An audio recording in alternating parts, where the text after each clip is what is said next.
So we're gonna be looking at CNN live.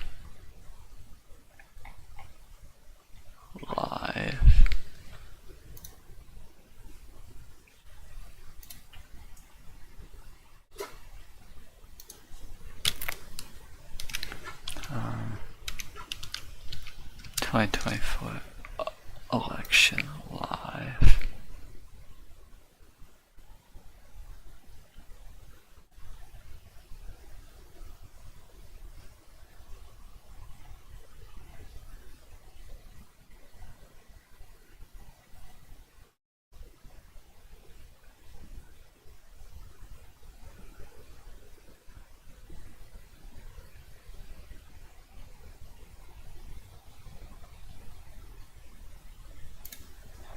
Hate seeing ads? Here's how to get rid of them, or get paid to see them. Do you know how much of the content you see on a daily basis are actually ads? That's an ad. That's an ad. Yep, all ad. Yes, and I think a lot of it was seen in that horrible period of time. She is also aiding and abetting the cartels, allowing vast quantities of deadly drugs to pour. Guys, we're gonna watch the election right now. Remember this, they now have an app. You call the app and you bring whatever you want, you bring them over, they'll tell you exactly. Can you believe it? They have an app. And they have airplanes, big, beautiful Boeing airplanes flying back and forth over our border. They were saying, where are those planes coming from? Where are they going? They were loaded up with migrants. They're dropping them out in the Midwest. They're dropping them all over the place. And I will tell you, if you look at Aurora in Colorado or in Springfield in Ohio, they dropped 32,000 illegal aliens. They tried to give them legal terminology, but it's not. Illegal aliens, 32,000 into a 50,000 person town. Okay, so we're going to CNN. We're gonna see.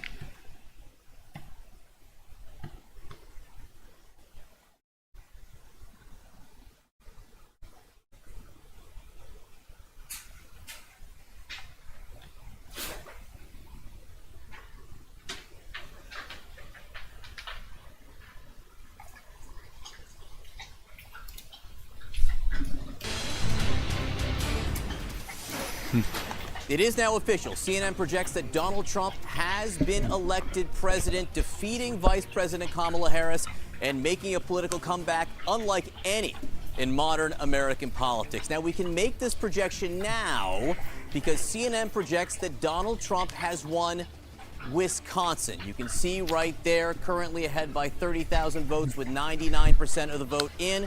Mr. Trump is only the second former president in U.S. history to be reelected to the White House.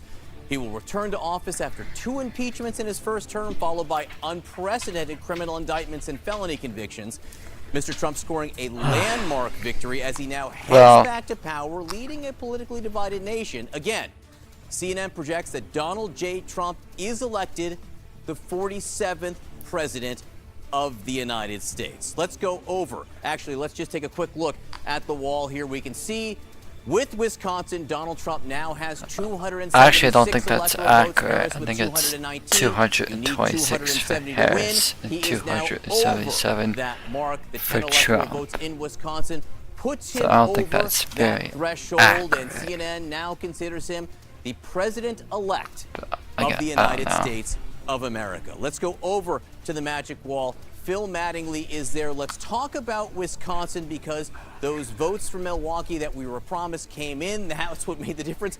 The margin's actually a lot smaller for Trump than it had been, but still enough. Right. What we've been waiting for throughout the course of the night has been a significant chunk of vote in Milwaukee had been outstanding. What we saw about 5 minutes ago was 109,000 votes that came in Milwaukee, largest county in the state. 16% of the population, usually a Democratic stronghold. That vote broke down about 80% Harris to 20% Trump, roughly, based on, as I was kind of doing the math. Okay, so I just wanted to go over that I was on Kamala's side, for Harris's side. I currently would whether or not Trump win the election. Yeah, definitely got screwed over here because it was a little bit too late.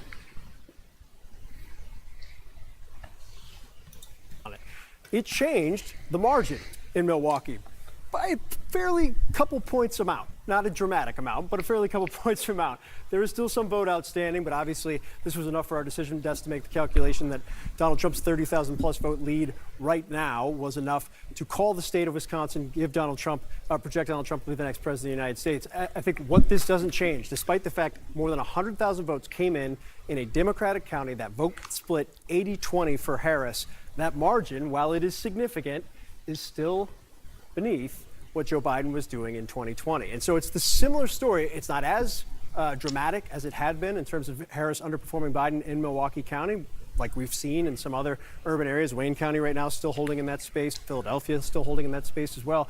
But underperforming in Milwaukee County by a point or around a point. At the same time, there's underperformance or matching margins in a place like Dane County, the second largest county in the state, a Democratic stronghold. Joe Biden back in 2020 won this 75.5%. Harris running about 0.6 of a point behind him. And the reason that's problematic is if you push up into areas around vote drivers like Waukesha. Look, what's interesting about Waukesha, if you push up into the more rural parts of Wisconsin, Donald Trump's running up big margins, not a ton of vote. Waukesha,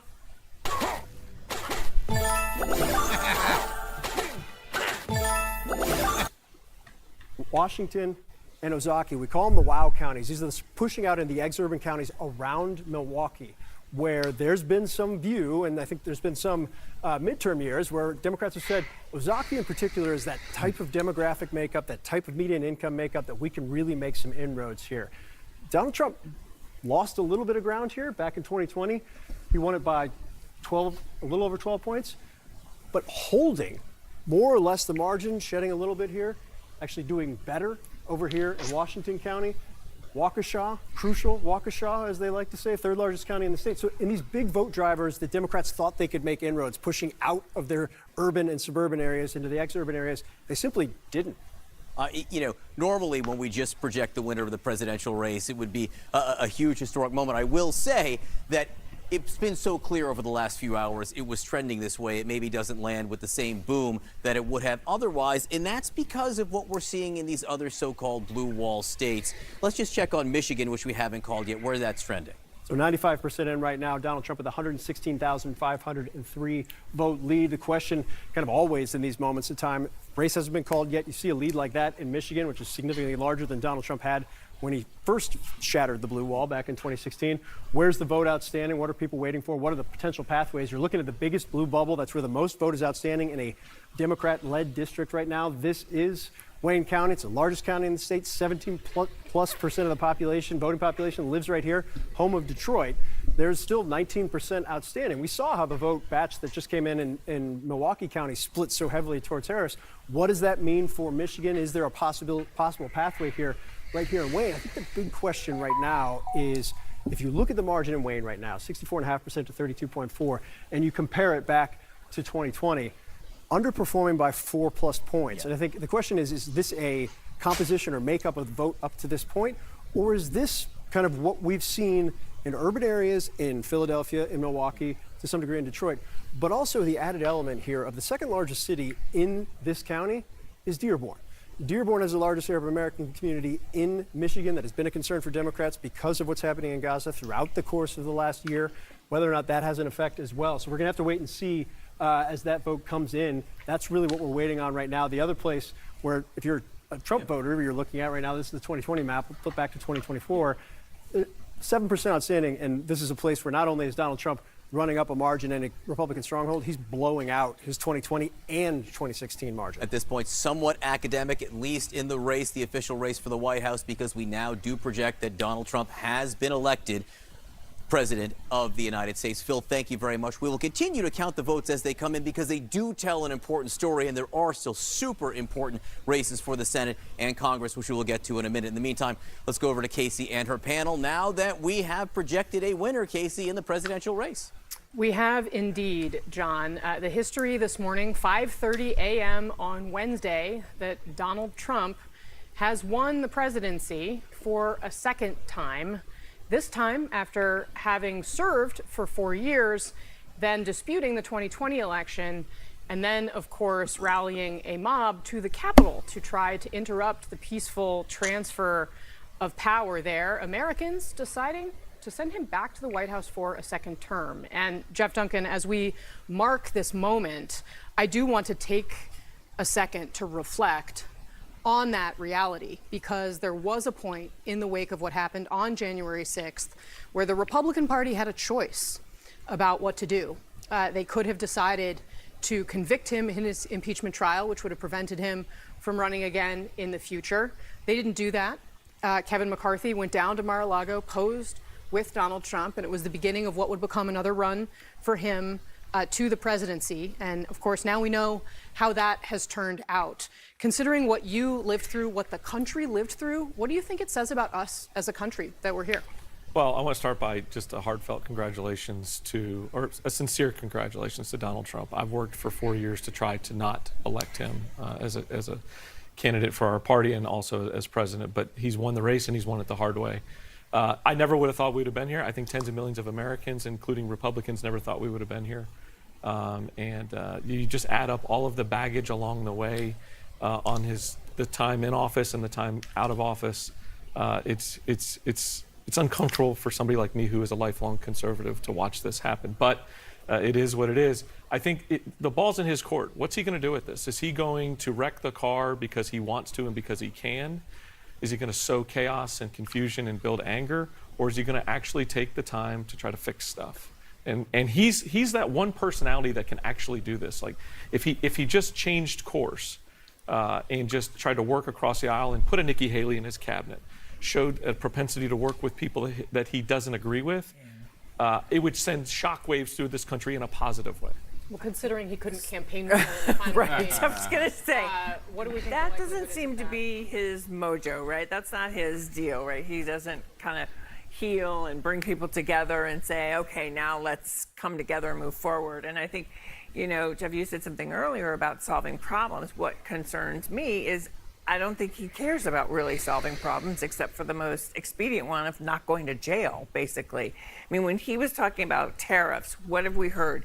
That's going to bring inflation back up. It's going to be bad for the economy and bad for jobs. So even some of the things, if he enacts some of the things he's talked about, mass deportations, what is that going to mean in the day-to-day lives in our country and the damage that could do? And I hear what folks are saying about, I agree, America, this is what you want, this is what you got, this is who you are.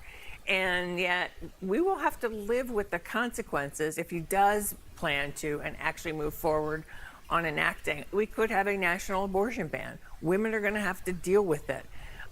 So that's what my concern is. I don't think he's someone who's going to try to bring people together or try to work across the aisle. And given the way things seem to be going with the congressional races, he may not have to. I used a hopeful tone. But wait a minute. I know, It was a hopeful tone.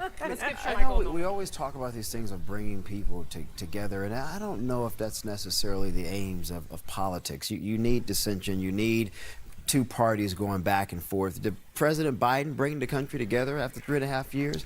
I know a whole lot of Republicans who would say, hell no. When you spent 3.5 years criticizing these people, calling them racist, calling them bigots, referring to them as uneducated. And now they've won. They've shown force, they've won. They've rejected the elitism that comes out of Washington, D.C. They've rejected the elitism that has come from Republican establishment. And they've made it clear we want to go in a different direction. And I don't know why we keep ignoring this reality. Donald Trump won again by a very sizable margin for a reason, Casey. And I think to minimize the concerns that people continue to say they have about our party establishment, Jeff, about the Democratic Party establishment, is not going to change things. What propelled this man to the White House in 2016 is still there. It is still there. And I think it's incumbent upon the leaders in both parties to figure out what they need to do to serve those grievances. I think one thing, well, oh, sorry. No, go ahead, Adam. Oh, I was just going to say, like, one thing that sources are saying to me is it wasn't just that Republicans rehabilitated Donald Trump, but Democrats, including most especially the Biden White House, gave him an opening to come back. The fact is that Joe Biden, when inflation was coming back, they were very dismissive of concerns. They called it transitory. When it looked there was a potential for COVID to come back in the form of Delta and Omicron, they held A celebration in the White House South Lawn called it Independence from COVID Day. There was Afghanistan. There was the denial and dismissiveness about the border was not a crisis. And all of those governing issues, they treated it in some ways. This is what I'm just reflecting the views of people within the administration as they're reflecting on tonight. They now feel that the administration sometimes treated it as a PR problem instead of an actual governance problem. And it absolutely created that opening. What we saw in polling during the Republican primary was that the primary message being used against Trump by his opponents, by Ron DeSantis, by Nikki Haley, was Donald Trump's gonna lose. He's a surefire loser. Go with me. I can be a winner. And yet in every poll I saw, when you asked Republican voters, who do you think has the best chance to beat Joe Biden? They'd say Donald Trump. Do you think that Donald Trump will beat Joe Biden? Those numbers were through the roof. Republicans felt confident that in a Donald Trump versus Joe Biden matchup, that Donald Trump was going to wipe the floor with Joe Biden. And that's why they felt confident saying, I like Donald Trump. You're not scaring me with this argument that he's going to lose. I think he's a winner. And they went ahead with him as their candidate. One of the things that we also need to reflect on is Donald Trump is a very, very, very flawed man. This is the world's first reusable cotton swab. It can remove up to 10 times more. And I don't think that can be lost on where we are today. I mean, you literally have someone who I don't want to run down the resume of who Donald Trump is in terms of the felonies and, inciting an insurrection and criminal charges that most likely now will go away because he now controls the Department of Justice, or, the things with Stormy Daniels, or all of these things that are kind of baked into the cake. But as a country, you asked a very big question, Casey. We became numb to the lack of character that is Donald Trump. And it's fascinating to me because I know religious conservatives who will go to the mat for Donald Trump. And that's what I don't necessarily understand. Somebody's going to have to explain to me, particularly the white male evangelical, and what we saw today were white women come out. I think that the missed bet for Kamala Harris was betting that white women would support her in a way unlike how we felt they left Hillary Clinton at the altar in 2016. We thought that was going to be vastly different, but in fact it wasn't. Rural white women, college-educated white women, suburban white women, all those white women we thought in those wild counties that Phil were talking about, they just didn't come home. And the question is, when you have someone who is as fundamentally flawed, there is no one around this table, there is no one who literally with good common sense would say, I want my child to grow up and be like Donald Trump. But I think as everybody goes through this election and is trying to figure out what could have gone differently, I am sure there's going to be a lot of instinct to say, gosh, if only we just told Americans more of how Donald Trump was a terrible person and so and so. And I just think you have enough voters who are telling us in the exit polls, I don't like Donald Trump personally, but I'm voting for him anyways. I think. No, I hear you. Yeah, I actually don't like Donald Trump either. I mean, I actually don't think that he wants to help anyone.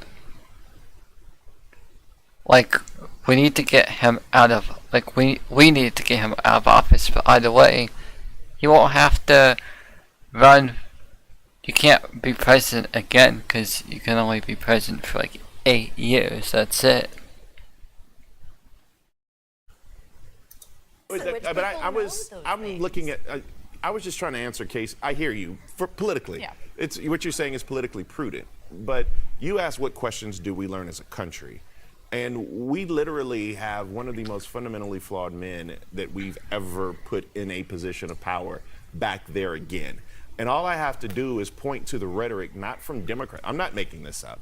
I can point to the rhetoric from Republicans on January 7th. Yeah. And talk about what type of man this is. I think that's the problem. I think Donald Trump, judged as a candidate, is almost like a Republican god, but judged as an actual executive isn't. And I think that's the problem. And he's got this very fragile period of time for the Republican Party where if he doesn't get his act together and doesn't clean up, his favorabilities are going to start to go down. You'll see that start to show up on the polling data. And the Republican Party is going to divide. To your point, Ronald Reagan would roll over and in his grave if he listened to this, well, we won, and so we're just going to lock in and get our way, this 80-20 idea. And I think there's this gravitational pull that's happening in one segment of the Republican Party where, you're with me 80% of the time, you're a friend and an ally, not a 20% traitor. That mentality is lost in Donald Trump's administration. I don't disagree with that, Jeff, necessarily.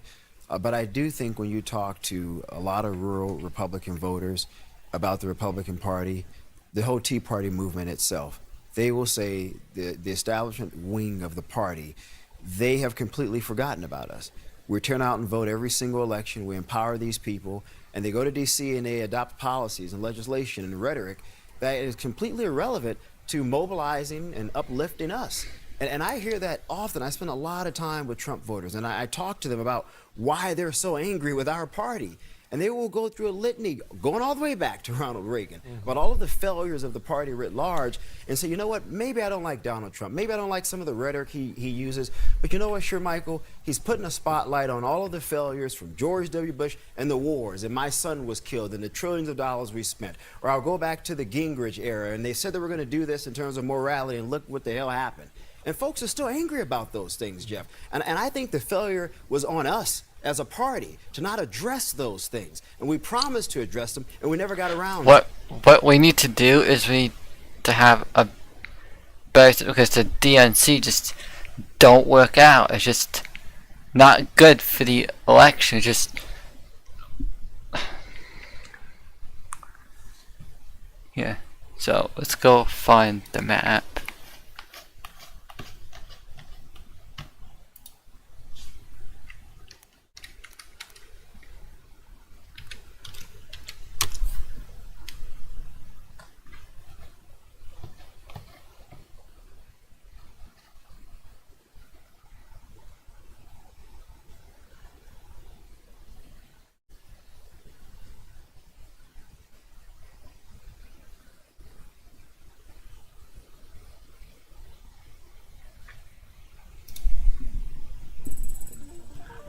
Wix gives you the freedom to tell your story.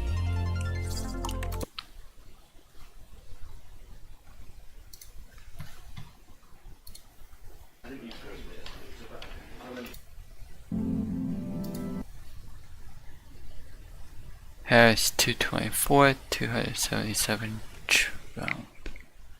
Yeah. Yeah, Trump won.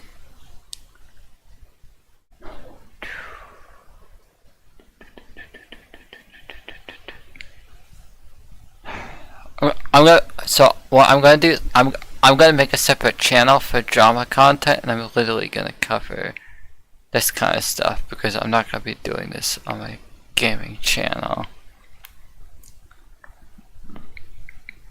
Yeah, I mean,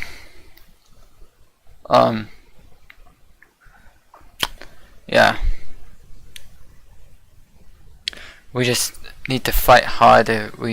Next time, 4 years from now, I would have had plans of Harris would have won, but considering that Trump won the 2024 election, I don't know what I'm gonna do.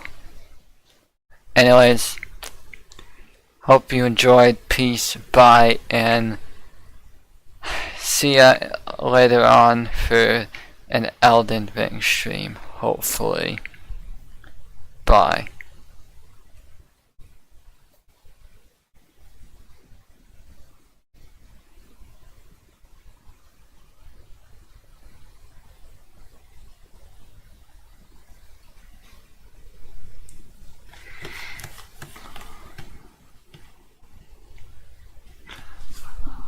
Oh, one other thing, to get it straight, I think the reason why Kamala Harris lost is because she was too late on changing her stance on the war thing, and it was just too late.